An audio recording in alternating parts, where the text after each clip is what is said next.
Hey everybody, this is George from For Music, and in this final episode of Season 1 of the FFM Soundtrack Podcast, I have David Buckley with me, who's a composer working on some amazing films. First of all, welcome.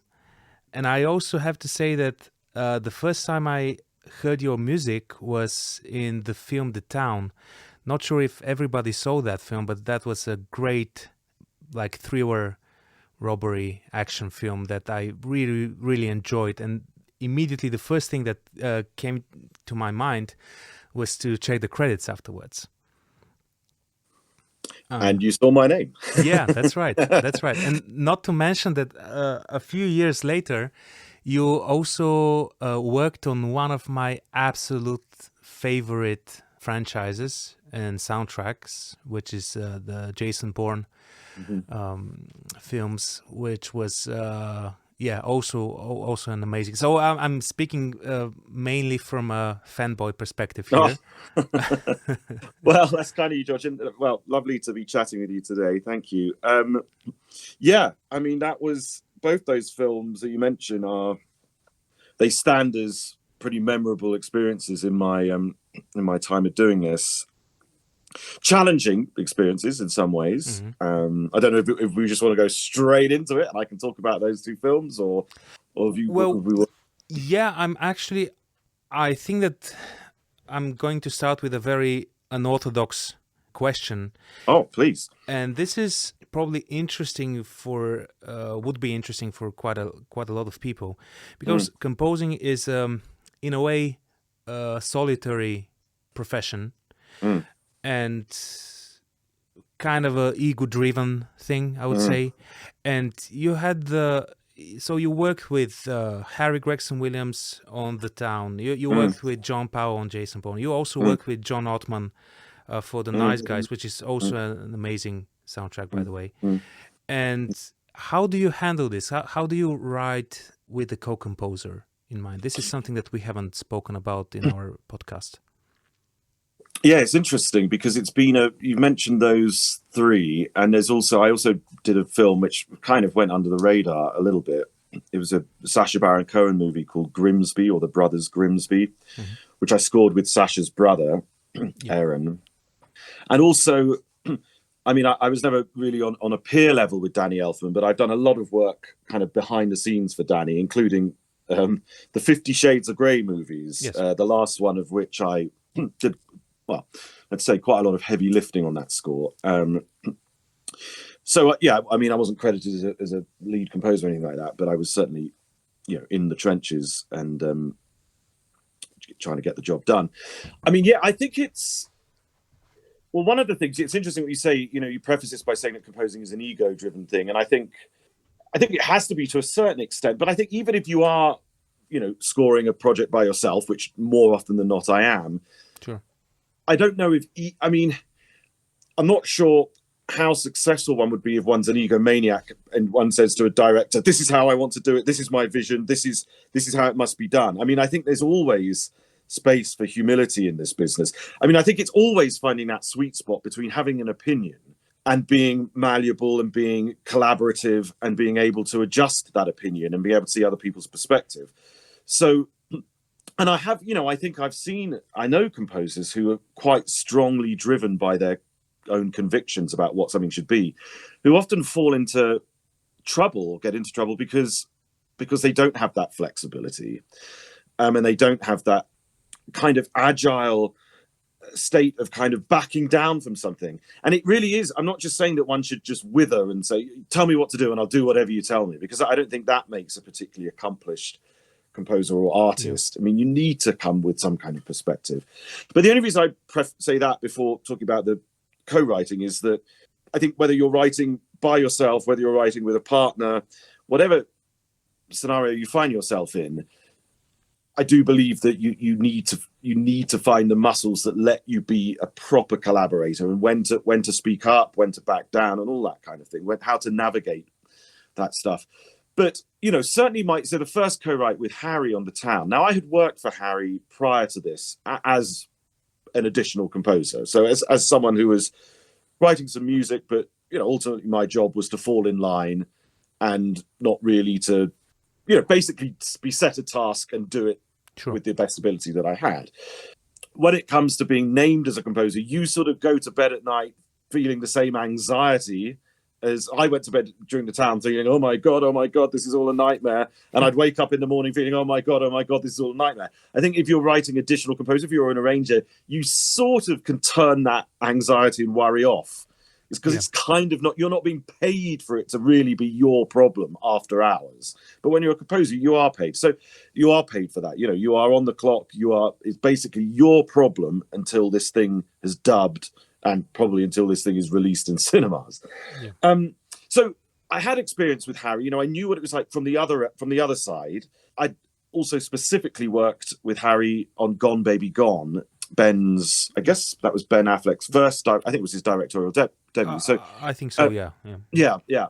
So, but seeing it from another angle as being a worker bee, but certainly I had to go into that project, like I think I have done all those co-writing projects, with a great deal of respect for a relationship that already existed.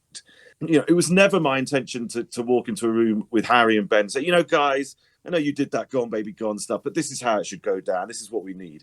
I had to be, not that really, it's not really in my personality to kind of kick a door down and say, right, this is what's happening. I'm a little bit more reserved than that. Yeah. But, I'm dwelling on the town. I can move on to the others as well. But I think it was my initial steps and my initial approach to this was to sort of observe the dynamic that was already in existence between Harry and Ben. See how they relate to each other. What are the shortcuts that they have learned having scored a movie together?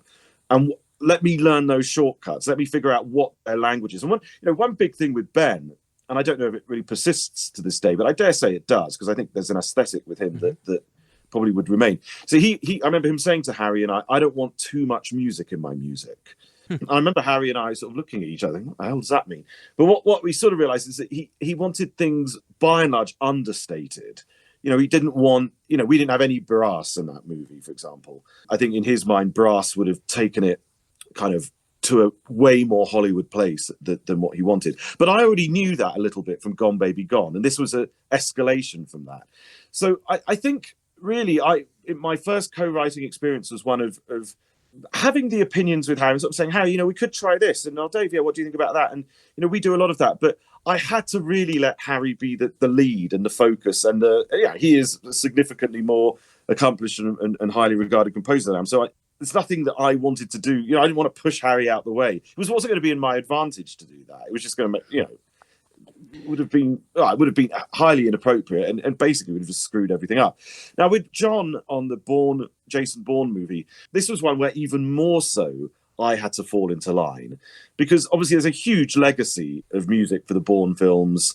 There's a style that John, an incredible, when you think about the simplicity of the sort of key ideas, the bop, bop, bop, bop, bop, bop, bop, or that plaintive bassoon thing, bum, bum, bum, ba-dum, bum. Simple ideas, but so iconic. Yeah. And when it came to light that that John needed an accomplice on this movie for various reasons. We shared the same agent at the time. There was a phone call. John sort of thought this could be a good idea. He said, Paul Greengrass, the director, will call you. And Paul Greengrass said to me, we had a nice conversation. I was a little bit fearful of Paul because he has quite a reputation. Not when I say reputation, I mean a formidable filmmaker, Oscar-winning. I don't know if he's won an Oscar, but he's certainly he's up there when the nominations come up. A reputation of a great, great, great filmmaker. And I was thinking, oh my God, what's this conversation going to be like? And all he wanted when I spoke to him initially was to be reassured. He goes, Dave, we're getting the band back together. I want a classic Bourne score. I want us to get all the old hits and bring those back to life. Are you game? Is this something you're up for? And I said, Paul, absolutely delighted. I'd love to do that. And I'm so relieved. That's so fantastic. And he said, I'm going to go to bed, have a good night's sleep tonight, knowing that you're on board. And what he really wanted to hear from me in this collaboration was that I wasn't going to come in with an ego and say, you know what? Yeah, you've done all that stuff. I'm David Buckley. I've scored The Good Wife. I could come and show you how to do it. But he didn't want to hear any of that. And I didn't want to say any of that. I think if you look at the result of what's, the album or whatever is in the Bourne movie, I can't put my hand on my heart and say that, that's musically in terms of DNA, that's all about me. I mean, I was effectively playing in someone else's sandpit there. There was this established set of creative ideas and aesthetics long established by John. It was my job to kind of bring those few instances up to date and also bring them in alignment with this new movie. But there was very little desire on that project to recreate the wheel. And that's, I know, unfortunately, like any other person, I read a few reviews and some soundtrack reviews, and I specifically got fairly slagged off by people saying they could tell David Buckley's involvement because it kind of watered the whole thing down and all this kind of stuff. And I mean, really, I shouldn't read these things, so they don't really help. No, we shouldn't. They don't improve my day, or they don't change they're not going to change how I approach my career. Paul Greengrass may change how I approach my career, but a reviewer of a soundtrack album probably isn't really going to have much sway over what my next moves are. Mm-hmm. But to some extent, well, I'm not going to say that I watered or dumbed the whole thing down. What I did do was follow orders. I think with these co-write things, to a certain, unless you're specifically brought on for, because you absolutely do something that they want. I think it would be fair to say that in all instances, maybe with the exception of one, I'm going to be honest, I think Sacha Baron Cohen movie, it was a big action movie, and Erran doesn't typically score big action. He's more of a quirky composer, does idiosyncratic stuff. And I think there was a general sense of, well, let's get someone who's got a bit of experience doing some action stuff, who can do some big ballsy cues and work alongside Erran. So that probably was an example where I was looked at a little bit more as, oh yeah, Dave, that's that. I'm slightly reticent to say action is my thing, because I don't actually think it's my thing. It's just something I happen to have done quite a bit of, but I certainly don't. I'd hate to be considered as an action composer, because even the thought of it just exhausts me thinking about that. Yeah. But I mean, I think, George, just, to answer the question, as with anything, any creative environment, you have to read the room and you have to know, sure, where you are within that room. And that applies to being whether you're a sole composer, a composing partnership. Certainly with John Ottman, who had a great, who scored Kiss Kiss Bang Bang with Shane Black and had a long-standing. I'll tell you something very candidly about that, The Nice Guys. Mm-hmm. So John Ottman was he was busy. He was editing a movie. Well, he was editing a movie which actually won him an Oscar, Bohemian Rhapsody. So he made the good choice, saying, you know what, I've got this movie to edit and I've got this film to score. I think I might need a bit of help. And John and I were hooked up. And so John was sort of cutting away Bohemian Rhapsody in Canada, but he was also writing on The Nice Guys, and we'd collaborate over Zoom, or well, it wasn't Zoom, but I don't even think anyone knew what Zoom was back then, actually. But, we do our evening call and check in. And he said, oh, you should go to the meeting with Joel Silver, who was the producer. And I said, I'm not going to a meeting with Joel Silver. I'm too scared. I'm terrified. Because I think Joel Silver might even be one of the people who's parodied, I think Tom Cruise parodies in Tropic Thunder. He is, I don't know him or read anything about him, but he has that fierce reputation as like the uber Hollywood producer. Mm-hmm. I said, I'm too scared, John. I'm not doing that. He goes, you should go. It'd be brilliant for you. You'll get some exposure. I said, no. I'm hiding the music editor. Okay, music editor. Okay. So this was my reading of the room, and it was only really for my own self-comfort that I didn't want to be in a room full of scary producers and things like that. But it is a discipline. It is a discipline, because rather like writing additional music is a discipline. Like, how much of yourself can you 100% put into a cue as additional music? How much are you learning the techniques of the composer for whom you're writing? And it's strange, that where the lines are blurred, and it's never clear cut. And what applies to The Town didn't apply to Bourne, didn't apply to The Nice Guys, didn't apply to Grimsby, and didn't apply to 50 Shades. It's all different. The final thing I'll say on the matter is, though, that for me personally, I mean, and it probably be such an obvious point, but what an amazing experience that I had, and what a big contribution to my sort of growth as a composer or someone involved in the making of films, to be in a room with these legendary composers and see them at work. Really, I just see, someone like, Danny Elfman, just seeing how he operates at a meeting when he's playing back music. I mean, it is fantastic, and I feel myself extremely fortunate to have had a sort of bird's eye glimpse of that sort of thing. And from a more like practical side of things, how do you distribute cues within the project? So, for example, you have to score a scene. Do you divide the scene, or you divide the entire movie?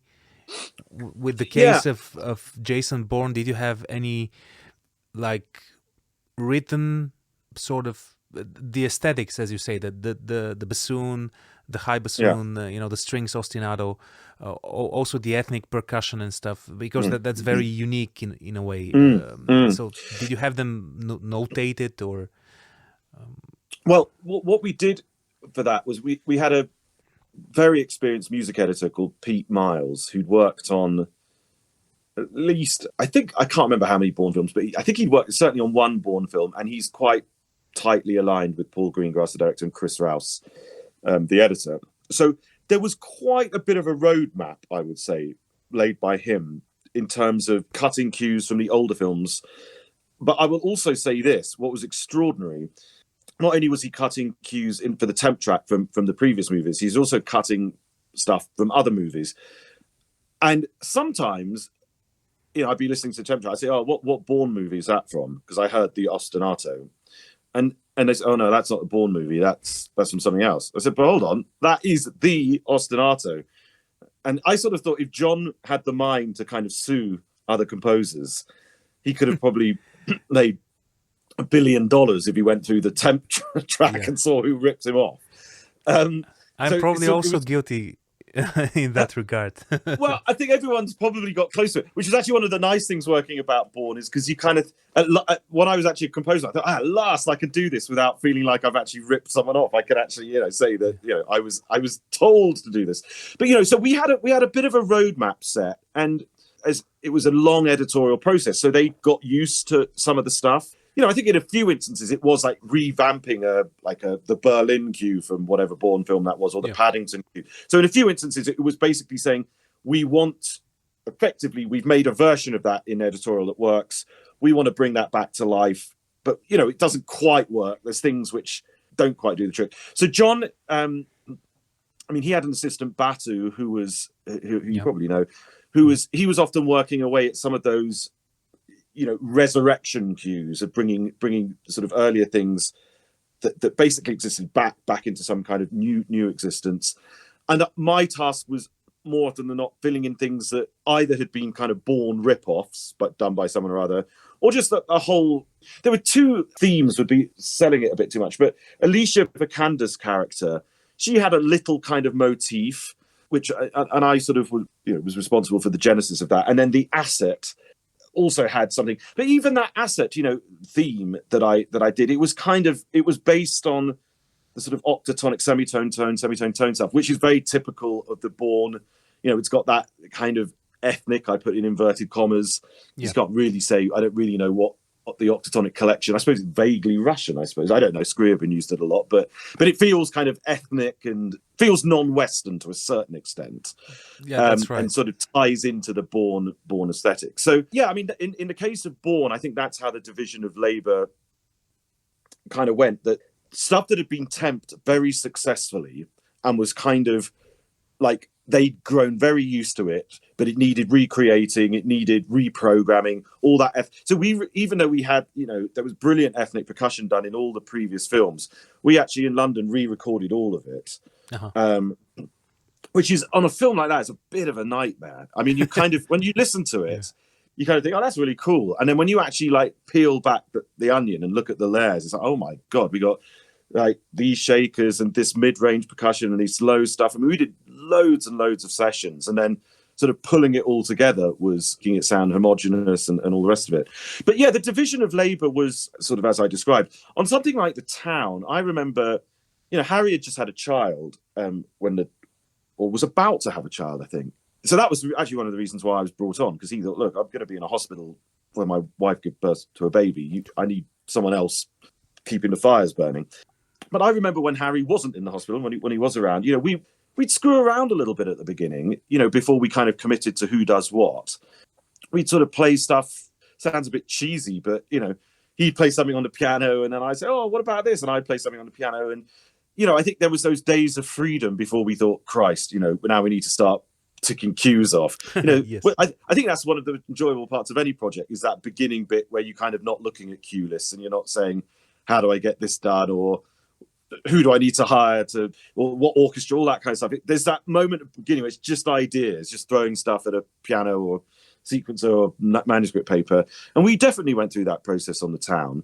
And then I suppose as ideas stuck and we presented probably initial themes to Ben, we probably thought, okay, this one's going to be a Dave cue, this one's going to be a Harry cue. And then, of course, there's cross-fertilization, because then something that I'd have written that worked really well with this, Harry would say, oh, actually, I want to bring that string thing you did, and we'll put that there. Or can you take this synth thing? And, so there's a lot of toing throwing, and it was very easy to do on the town because we were working in the same studio. So literally I was on the bottom floor, Harry was on the top floor. We could run up and down stairs, stay fit. And, which is important. and it was very important in the studio world, and share ideas. So with Erran on Grimsby, there was a couple of big action set pieces where it was like, Dave, I think those are probably going to be yours. And there was some quirky kind of almost John Barry, James Bond pastiche stuff, which, Erran wanted to handle directly, and that was his thing. So again, it's sort of knowing who the characters are in terms of me and the other composer, me and the music editor, me and the director, producer, whatever, and just figuring out what makes the most sense, what's going to get this done with the least amount of hassle. Certainly that's how I see it. And I genuinely didn't have any, I wasn't coming in there saying I have to write this amount of music, or if I don't get this in, then I'm going to, drop it. It just wasn't, I probably might be more stroppy and more like crestfallen if something doesn't work out when it's a sole credit. In a dual writing environment, I think there's, how do I do this so everyone feels comfortable? And clearly I was coming in as the sort of number two. No one was saying Dave Buckley, John Powell, or Dave Buckley, Harry Gregson-Williams. It's the other way around. So I was coming in as a support figure, but not just a support figure who was like forgotten and ignored, but a support figure who would be listened to. But I never wanted to encroach on anything and that would have slowed down the process or would have made anyone feel uncomfortable or anything like that. But that's actually a very complicated job, because you have to balance the whole thing and not only help the composer, but also be, I would say, I don't know, humble maybe in a way. Mm-hmm. I'd say it's emotionally quite challenging, yes, because for the very reasons you just mentioned. I mean, it's sort of like you're being given this title, you're being given this role, but you know that if you come too close to the edge, that you're doing more than what was being asked of you, and the potential to start ruffling feathers and to come across as sort of arrogant. And so you sort of have to know yourself, really. You have to have, you have to sort of have some confidence in how far you should be taking this. I know there are definitely moments on all these co-write things where I did feel a little bit bit of anguish because of that dual nature of wanting to be supportive, but also having to back down where necessary. It's definitely tough. And certainly some of those experiences were more tough than others. But I'm sure it's tough for John to give away for someone else to play in the sandpit. It's tough for Harry to kind of his relationship for Ben, for me to come in and be the third person in the relationship. It's difficult all round. These are not, I think sometimes people look at those co-write things and they just think this just must be all so much fun and it's just like a big gang of happy people just doing what they want. No, it's complex. There's people's characters and egos, all involved. And it's only a reminder really that, and you know this, George, from your own work, a big part of our job is figuring out, it's not, the writing of the music is super important, but it's probably only about 50%. The other 50%, that knowing how to be the diplomat, knowing how to be the therapist, knowing how to be the collaborator. If you don't have those other attributes, I literally know people who are a million times better at writing music than I am, but they don't have any of these other attributes. They simply are lacking in those other departments, and they're not really getting careers that they want. And they're rubbing their heads thinking, but I can write like John Williams. I can write like... And I'm thinking, well, A, I'm not really sure how useful that is because John Williams can write like John Williams. And B, if you can't command a room, and by command a room, I don't mean yelling at people. I mean being in a room with dignity and knowing when to speak up, knowing when to back down. If you can't do that, you're going to suffer in this business. I had a gig. I was actually asked to come in later on a project to rescore a movie because the initial composer who made music, which was completely inappropriate, basically told the director to piss off, and yeah, the decision was real quick, and the music was great, but I suppose I can't judge because I haven't listened to it against picture, but at the end we're collaborators and trying to write music for someone else's vision. Absolutely, and the other person's vision is often something that's been formulated over years. I mean, directors don't just kind of like say, "Oh, what are we doing today? Oh, this movie, great. Let's get a it's been gestating, it's been growing inside them for a long, long time. I mean, literally, possibly a decade or a half decade or something like that. So when we come in at the very end of the process, we are the sort of part of the icing on the cake territory, but it's so interesting because you said that what the music was there that you listened to that had been dismissed as being inappropriate. You said it was good music, or not? I think you said good. And I've found I've done a couple of rescore jobs where someone's been let go, and I've come in, and you sort of want to hear a little bit of what was there, what basically got the other person fired and got you hired, because it's informative. You're not doing it to be. So I'd say, oh God, who wrote that rubbish? It's more like, oh, okay, they did that, right? Well, I won't do that because if it didn't work out for them, I'm not going to go down the same path. But it's a bit like when you get given a note by a director, can niggle at you a little bit because when you're presenting a piece of music to someone, you're not. I don't think we're ever really presenting it thinking this is a bit shit, and I hope I get away with this. I mean, that's not great if that's our that's our MO. Normally, we're working on it, do our final tweaks. We listen to it once more, just change. Oh, I should add that extra. Put those violins up the octave. Remove that stupid sting. Doesn't need to be there. We're really presenting something that we believe in. We spent ages, making it as perfect as we can. And then when we're told no, that doesn't work, or that's too slow, or I can't hear the theme. And you're thinking, how can you not hear the theme? If there's the piccolos, the strings, everyone's playing, and they say can't hear it. It's like a small death.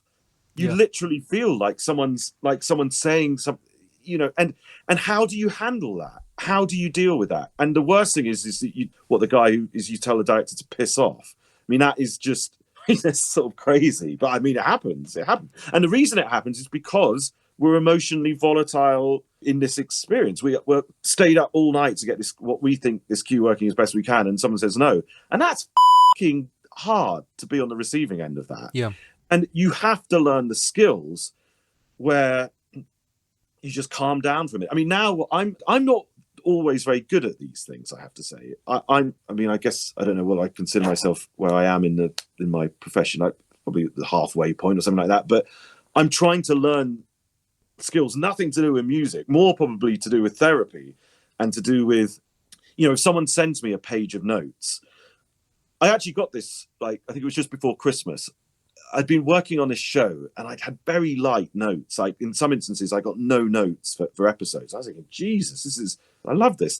And it kind of lulled me into a false sense of security, because then one morning I remember I was doing exercise with my coach, and I just happened to check my email. I saw, oh, here are some notes. And I was leafing through the thing. I thought, I've leafed through this iPad thing now. I'm scrolling and scrolling and scrolling, and there's more and more and more notes. And it was really massive. And in the old days, I would have gone into a complete kind of mental decline, and I think I probably would have lashed out. My first thing would have said something sarcastic, like, well, this is great, thanks for this, or something equally as horrible. But that day, what I did was I turned my phone off, finished the exercise, and sort of took a shower, because hygiene is very important in our business. And I calmed myself down, made a herbal tea, and then I looked at the notes very carefully on my computer and went through them one by one, looked at the time code again so it wasn't a picture. And then I didn't work for the rest of the day. I went out to lunch with my wife, had a couple of beers, picked up the kids from school, something I don't normally do, and I literally thought, I'm not responding to it today. I'm just gonna. It's all in my system. I've absorbed it. I understand it. It's quite a lot. It's a big deal. But if I try and solve this quickly today, or try and see it as just putting out a fire, it's not going to be. In fact, I even pushed the deadline. I called up the producer. I said, "Okay, I can see all your points. I need extra time. I want to do this properly. I want to get it right." So I'm going off on a huge tangent here from the question you're asking me, George. But it is these are lessons I think one has to learn as one goes, and you can't. Music college doesn't teach you this. That's right. Watching movies doesn't teach you this. Listening to your favorite soundtracks doesn't teach you this. It's really. I think you can only learn this stuff on the job, which is why I've always said to any composer who's trying to get move ahead and try and get gigs and work in the business. They say, what can I do to get ahead? I always say, do short films, find first-time directors, and go and make all your mistakes, as many mistakes as you need to make with them, because they'll be making a ton of mistakes themselves, and figure it out together and learn these mental tricks that make sure that you don't tell your director when it actually matters. You don't tell him to piss off. Yeah. That's right. I had a kind of a similar experience. Obviously, I've written for more than 15 years now, music for TV and and films and short films, and there's always a note or something. Change this, maybe no, this is not very good. Maybe change something in the orchestration, in the melody, which is kind of okay. But when I did my first kind of a bigger video game project, I applied. It's a Bulgarian company. It's a video game called Victor Vran.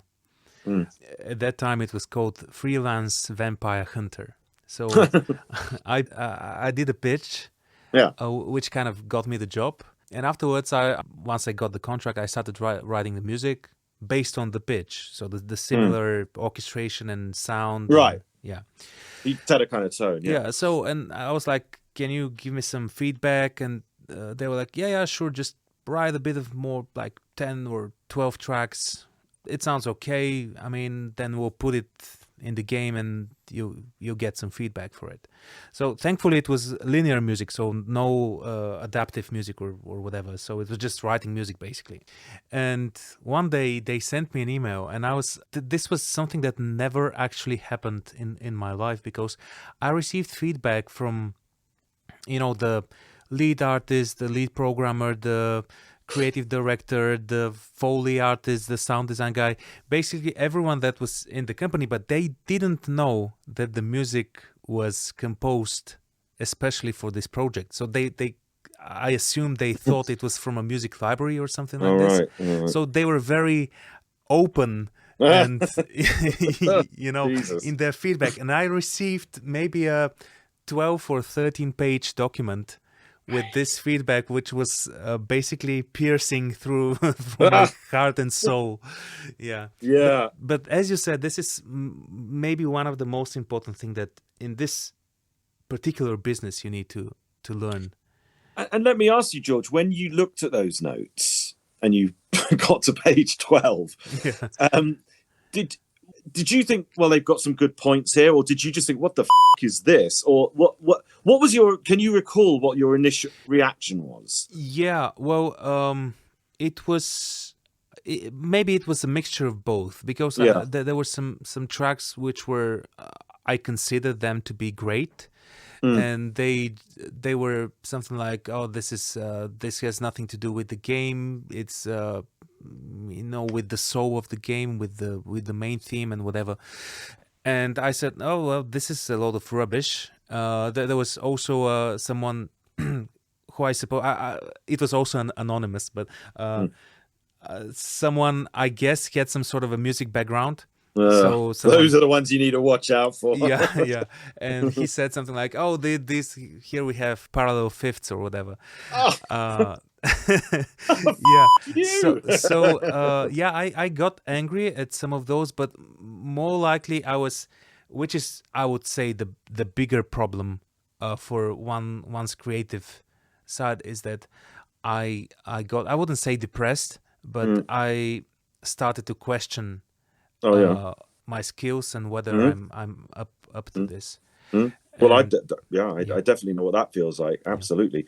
But I do think, though, what I have discovered with those, with, you know, when getting notes and dealing with notes, is that because one's got very used to the way one's written a piece of music, and you've kind of learnt it, and it's almost, you know, you've played it back so many times that when someone else's first response to it doesn't jive with what you're saying, what you're feeling, it is worth just stepping back from it for a moment and sort of trying to listen to it from a different perspective, not from the perspective of someone who's worked on a 2-minute piece of music for a whole day or 2 days or whatever it is. yeah. Because sometimes I feel initially when I look at the note, I think this note is bullshit. They do not know what they're talking about. This guy's a moron. And then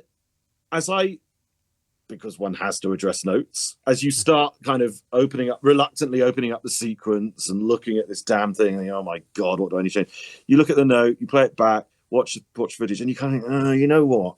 I think they've got a point. Maybe that could be a little bigger, or that could, you know, whatever the note is.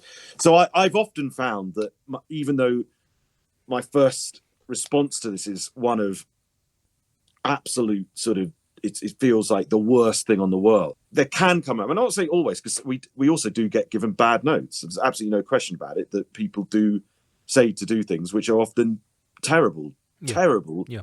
And, you know, again, with experience, you kind of have to learn. And also the other thing about notes is sometimes they look really bad on the page, but actually all you need to do is mute a timpani roll, and then they love it. Yes. And in some, I don't know if George, have you ever done commercials, like advertising jingles and stuff like that? Yeah, maybe I stopped doing those maybe 5 years ago, because I could arrogantly put I could afford not doing those. Right. But in the early days, I had to do a lot of commercials, and I really know what you're talking about. Yeah. Well, it's same here. That's why I sort of cut my teeth. I had a friend in London, and we do these commercials together. But that, you know, in the space of 30 seconds, you can add a symbol roll, let's say, over when the product comes on the screen, and that could be, then the client can just fall in love with it. And if that symbol roll wasn't there, they could say, oh, what's this? This is rubbish. It doesn't do anything. It's literally one thing, which is musicians were thinking, my God, a symbol roll, it's just a bloody, you know, it's a nothing really. Yeah. But it can make someone feel something so profound and can make or break a cue. So that's the other thing about notes, and the sort of the devastation of notes, is that I think sometimes we also need to look at them with a non-musician's eye. That's right. And just with the eye of someone who experiences emotions, and think, oh, all they really mean that you need to raise the level of the bass by 2 dB. That's all it is. Now, sometimes, of course, it's a bloody rewrite. You know, sometimes we hate this. Yeah. You can't, there's nothing. I've seen people where I have literally been, I'm sure you've seen as well, you've been in a room with people who, they get a note and they think, it's fine, I just need to add some extra percussion. I'm thinking, no, you don't. You need to sit down and rewrite that bugger, because you can add what you want, you can take away what you want. But yeah, the whole note thing, and the only reason I brought notes up and we've discussed it, I think, is because it is an interesting way into our characters, because it's our vulnerable moment. It's a moment we're saying, here's what I think your vision is, and they're saying, oh no, it isn't. Am I, what do I do? And it's a really important moment in the process of what we do. It's fascinating, yeah. And I definitely, I've got a long way to go at getting better at it all. And I think I like sitting in, obviously, on final sound mixing on films, but sometimes I've been there during the actual work of the sound, of the foley, of the dialogue. Yeah. And the thing is that they, I would say, receiving even harsher comments. And the reason that sound guys, obviously, probably they get annoyed, but they don't feel that much about it, is because in their case, it's like pulling out a sound effect from a catalog or something. Right. And in our case, it's a creative process. Not to say that theirs is not creative, it is to a certain extent, but in ours we have to write music which kind of becomes representation of our emotionality and the way we think about the storyline. And when someone is saying something negative about it or just giving a note, I would say that this is like the first reaction is, oh, they're saying we're not good, or we're bad composers or whatever. Yeah, no, it's interesting that, isn't it? Because I was just thinking, like, an editor is a really creative, talented guy, but ultimately he's dealing with some footage that is handed to him, and it's now assemble this in a way that's cool and creative. But we're assembling music. But I always think, the weird thing about what we do, I suppose actors do the same, and I'm probably directors do the same as well. But I don't really want to talk about other disciplines of which I know nothing. But what we're doing is we're effectively all that musical experience that we've had since the age of whatever, when one first started getting involved in music, that's present when we're writing a cue. It's tingling around us. It's all there. I mean, that's how I'm a believer. That's the only way we can generate any music for anything, is because we've had all this formative musical experience, whether it's, we sang in a choir as a kid or we used to play in a band.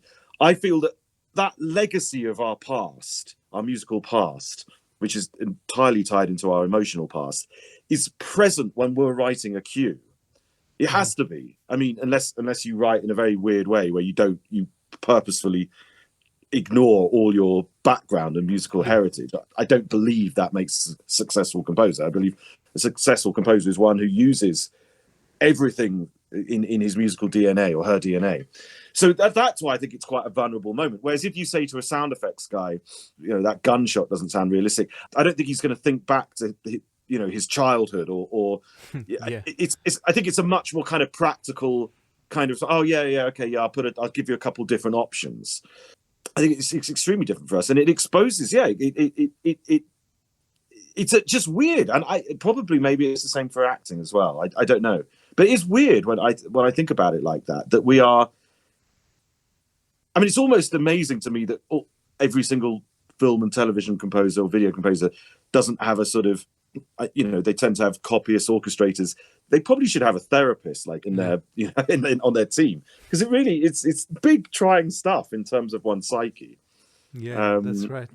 Yeah. And speaking of when you said about musical backgrounds, I'm just going to get a bit back to your music writing career.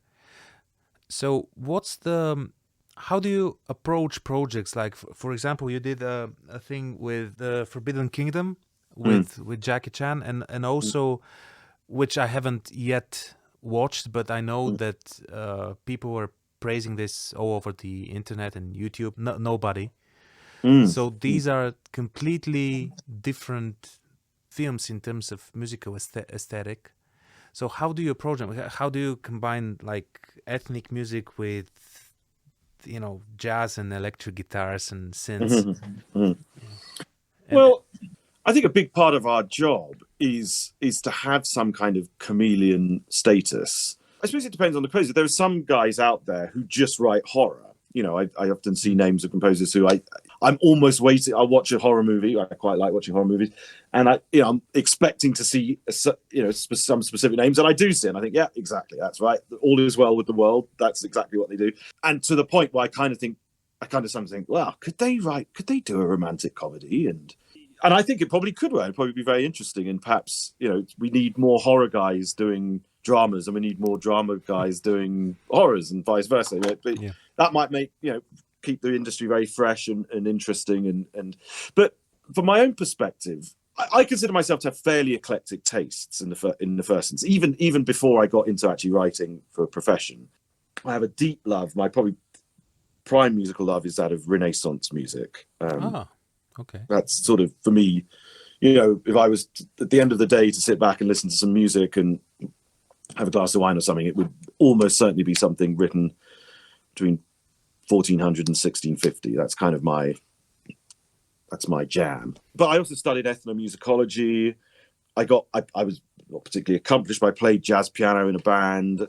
I was a singer. I mean, I was a bit of a, one might call a jack of all, master of none. I played the cello, I played the trumpet, I played the harpsichord, I played the organ, all pretty badly. I would do research into obscure composers, which in some ways I think is why this job probably was quite a fortuitous one for me, because I feel like I can use all that stuff. So all those different things that I dabbled with, they're useful, they're handy little tricks to have now. But what I would say, and I'm curious to ask the same question to you, but I do feel, though, that whether I'm writing Nobody, which is a sort of electric guitar kind of score, whether I'm writing for Big and Kindung, which is a ethnic, woods and all Chinese instruments, or whether I'm doing The Good Fight, which is sort of neo-Baroque, neo-classical, I don't feel like I'm a different person. I don't feel like I'm that my thoughts and I've still got things that I like to do. There's we've all got our quirks, little harmonic changes, sure, little textural things that we like. We've all got attributes that kind of, I think, are ours, and they can come out, I think, pretty much in any idiom. You've presumably written across many different genres. Do you still feel that there's a George kind of essence to it all? Like, the appearance might be different. This looks like this, this looks like this, looks like this. But in the absolute essence of it, you still know that was coming probably from the same place. Yeah. I would say I would also apply this to, for me personally, one of the most iconic composers of all time. I would maybe say one of the best, in my opinion, Jerry Goldsmith, who was he's like the master chameleon. So you can hear a lot of score, but you can always hear his typical chords and progressions. So if you listen closely, you can hear, in a way, his style, his aesthetic. I have which is very funny. A lot of people here in our studio make fun of this. I always have a tendency of my melodies to start with a perfect fifth. Doesn't matter if it's like an ethnic, period drama, or just like a contemporary drama with a very minimalistic type of like Broadchurch, for example, crime thriller, always like a fifth. So but I think it's sort of natural that there's things that we instinctively do. So if someone was to hire you tomorrow and say, I want you to do a hip hop score, I don't know what you'd feel like. If someone asked me to do that, I'd probably think, oh Christ, I don't know why. I'd probably say, actually, can you get someone else? But let's just say you like the idea, and you'd probably still use that perfect fifth melody, and but it would be in a different dressing. It would be in a different environment. I think that's really the way. When one's operating in different kind of genres within the industry. That also, who cares if also at the same time, if you say, actually, all those things that I always do and my little things, actually bugger those. I'm going to do something completely different. I guess who cares? It doesn't matter. You could confound your own expectations if you want to, but I'd say it's probably quite difficult to completely do that, because I think again, going back to my previous comment about our years and years of experience. Why do we write? Why we write? Why does your melody start with a perfect fifth? It can only be a sort of a result of all the musical experiences that we've had prior to today. The first music you started listening to, the first concerts you performed in, whatever. Yes. It has to be our musical. What is our musical present has to be an amalgamation of our musical past. So to suppress that, I think, would be a pretty difficult challenge. But having said which, especially when I'm really busy on stuff and I've got a couple of things going at the same time, I do look forward to the break afterwards. Not just because I sometimes feel like I need to sleep for a week, but I do sometimes think to myself, is this a moment to kind of re-examine things? Get out of some of the habits, because the habits serve us well when we're on a crunch.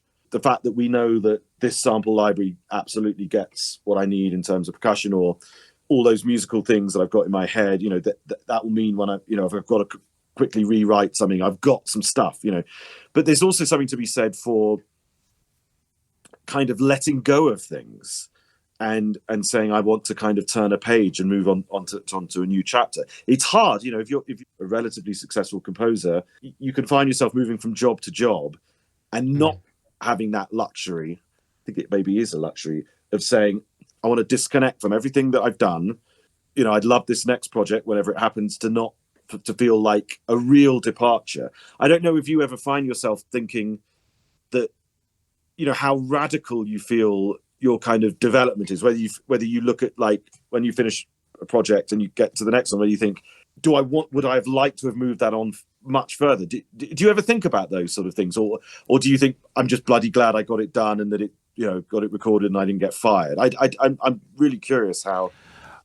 Sometimes I get a thought, but you know, in our case, you don't get the option to do it. So I've had projects where the project is finished, and I would say to myself something like, was this the best choice of music? And maybe there was another option that I could have explored, but I didn't get the permission for it, or maybe I was afraid to ask, or I didn't have the time to ask.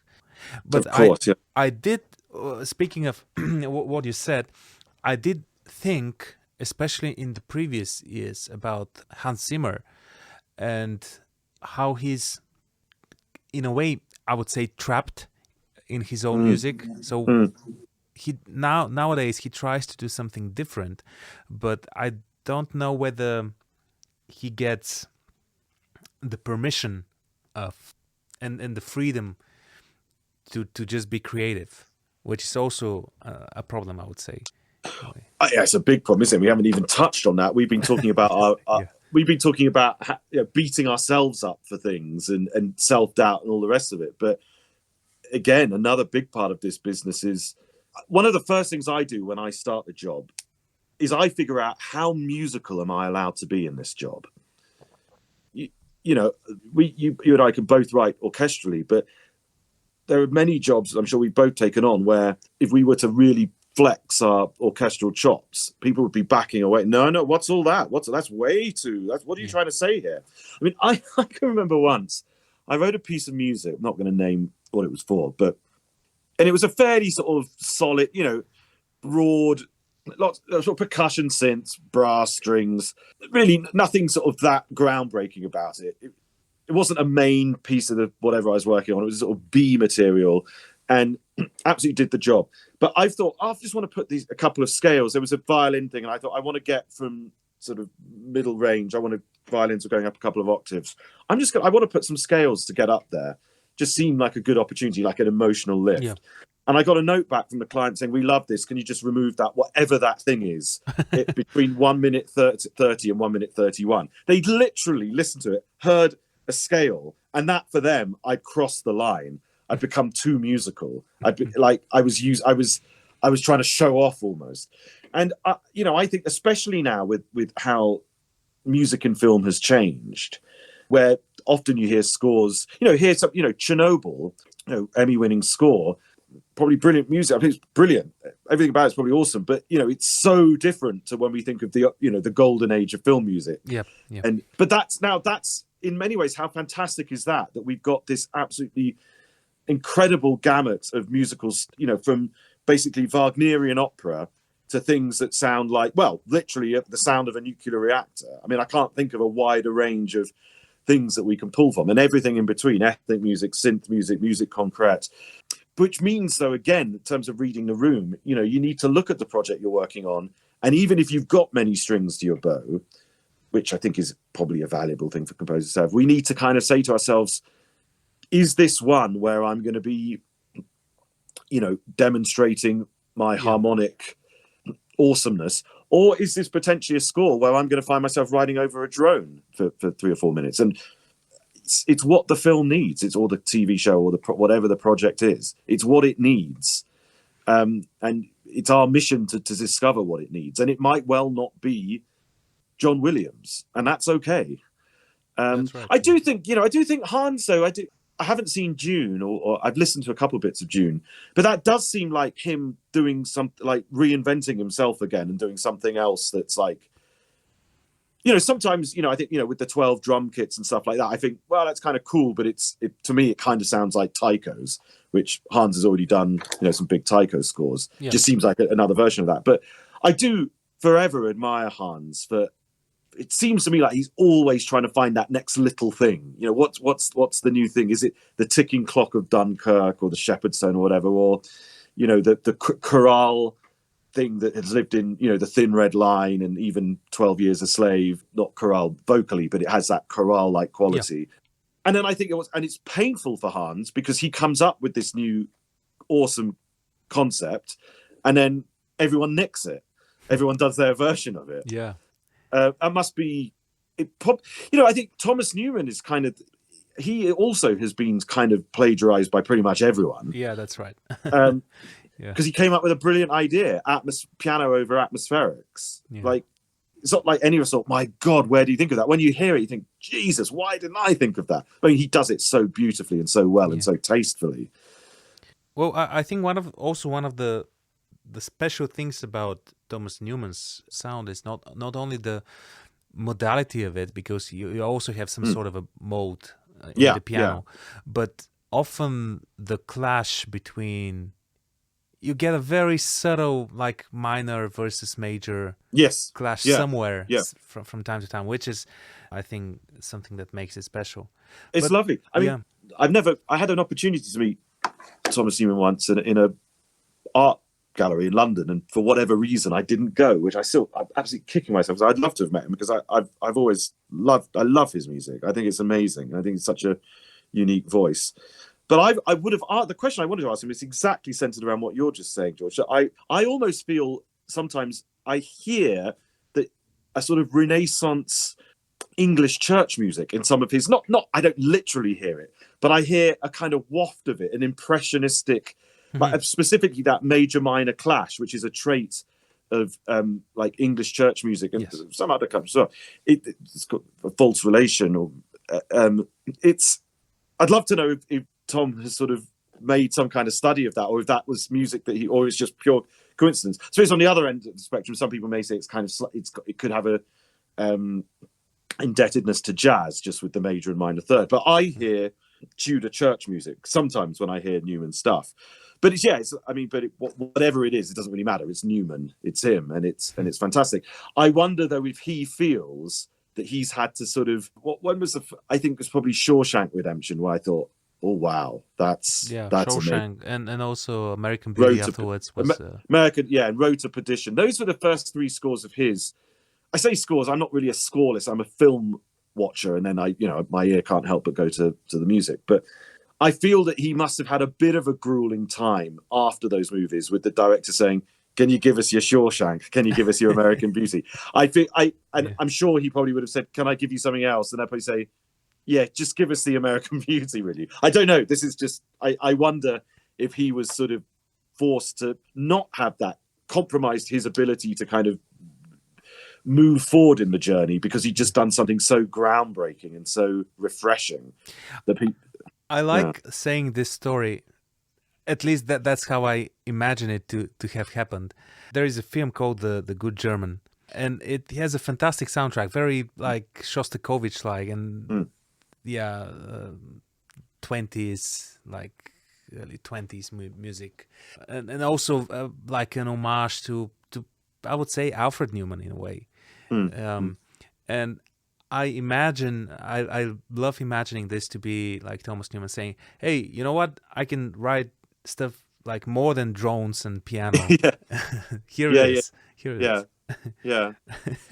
No, it's funny that, isn't it? Because especially as we get known for things as well, because it's easy for people to sort of, whether it's people talking about our music just on a anecdotal level, or whether it's producers and executives, it's far easier for them to sort of say, "Oh yeah, he's the guy who does this," and that self-perpetuates. It becomes cyclic, So if they think that's what we do, that's what we get hired to do, and then so to break away from that can be quite a challenge. But boy, when you get the opportunity to break away from what people expect of you, it's really quite a wonderful experience, especially if you do it, especially if it goes well and if it makes sense. Yes. I mean, that's the thing, though, isn't it? Sometimes we're just left with, we dearly, dearly want to push it in a direction, and we dearly, dearly want to push ourselves in that direction, but we have to look at the picture in front of us. There is no ignoring of that. And we have to look at it and say, well, as much as I desperately love to use 14 alto flutes on this score, it's just not the one. It's just not the one. Yeah. It's funny, point I'll make on that. I remember I did this Gerard Butler movie called Greenland, a sort of comet hitting the Earth movie. And the director said, we're going to, we don't need to be bombastic. We don't need to be typical action. And I started the first idea I wrote for Butler's character, which is sort of a family theme, just him and his wife and kid. I wrote something on a bass flute, and I was really liking it. And it was really simple and sparse, and it fit around dialogue really well. I sent it to my music editor. I said, what do you think of this? And he goes, yeah, it's kind of cool. I just don't think. I think you should put that in the bag and use it on another movie because I just don't think it's this film. I mean, he was politely telling me no, and he was kind of right. And I went in the end. I went to an electric guitar, which is probably a bit kind of the easy option, but it made more sense. I don't know. It's all. Yeah. And when we speak about, so Dave, you've been part of like very big projects, and also video game franchises, and I suppose you have quite a lot of experience with recording live musicians and being in the recording studio. So what do you think the biggest challenges with this are? What, in terms of the recording process? Basically everything, pre-production, the recording process, post-production maybe. Yeah. Well, one thing I'll just mention off the top of my head, which isn't a particularly detailed or technical comment, but it's something that I found more and more, that as samples get better and better, it can be more and more agile and do things that, back in 15 years ago when we weren't even using, we had a couple of megabytes of RAM and we were doing our best with Peter Seidler samples. And it's moved on so much now.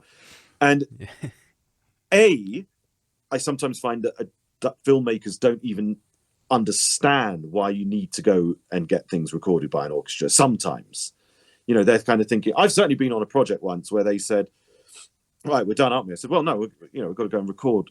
And I said, but you've done it, haven't you? That's the thing. You've recorded this live. I said, no, that's the samples. I said, well, that's what we want. I said, no, I've got the strings and I've recorded the strings. And in few instances, no, we want the samples. There's a preference for the samples. Or not. Mercifully, that's not very often. But even sometimes when I'm recording things, and when I'm mixing things, in the recording moment, I'm loving it because it's so nice to hear human beings, do their thing with whatever you've written. But sometimes in the mixing process, I will sometimes A/B things between what I have in the mock-up and what I've recorded. And in some instances, I might have a slight preference for the samples. And I don't know if that's a terrible thing to admit. I don't know if I'm basically saying that I'm a Philistine at this point. But I think it's a testament to how amazing the sampling is, how far it's advanced. There's still things I can never, at this precise moment in time, I can never imagine myself saying, which is, hey, can I just hear the legato sampled violins and can I hear the real violin? I can't believe I'm ever going to favor sampled strings over real thing. But I think the recording session process is also another moment of collaboration. It's another moment where you manage your ego and you manage your determination for it to be exactly what you think it should be because you've lived with it and it's yours. I think it's a moment to let it go a little bit and work with players, work with a conductor, work with engineers who want to advance it, who want to say, well, we know what the notes are, we know that, but let us do our thing. I'm not talking about people just playing any old shit and improvising. I'm not talking about that. I'm talking about not playing them the demo, not saying this is how it sounds and can you basically do that? I think I was guilty of that in my first score. I remember I was sort of saying, could it just be a bit more like that? And the conductor, guy called Nick Lenny Smith, turned around to me and said, oh, so you just want it to sound like the sample? And I sort of sheepishly said, yeah, I think I do actually. And he sort of tutted and probably said something patronizing to the orchestra and then carried on. But I think it's just, how lucky are we to have musicians all around the world who are, up to a brilliant level where they can record music in a very short period of time and make our stuff sound better. And again, all their years of musical experience, all their education at music college and playing with different people and all that stuff.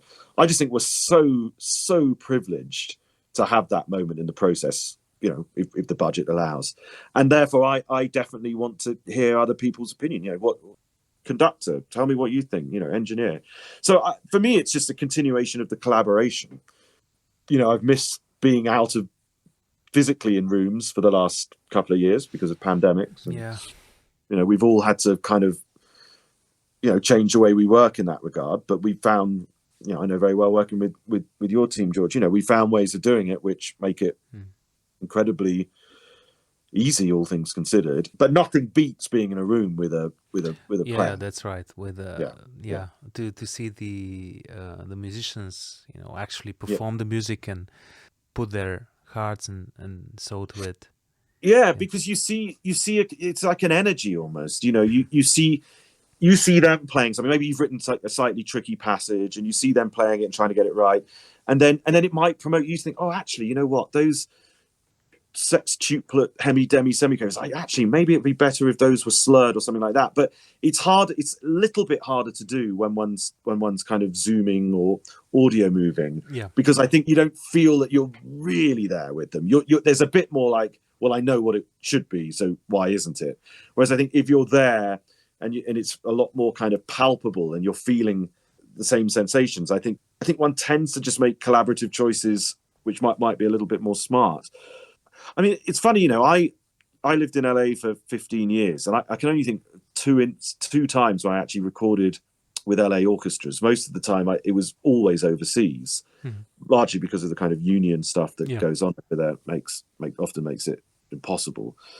So, I've had a lot of experience, both London and Eastern Europe, and I can't think of an experience where I haven't really learned something and found it incredibly rewarding. And as I say, that privilege it's never lost on me. Do you solely record, in your studio with your outfit, or have you ever sort of experienced orchestras beyond Sophia? Yeah, personally, I have been working with other orchestras. I've been orchestrating for films that were recorded in other countries. I even conducted like a chamber orchestra in London in Sphere Studios, which is no longer in London, it's in LA, I think.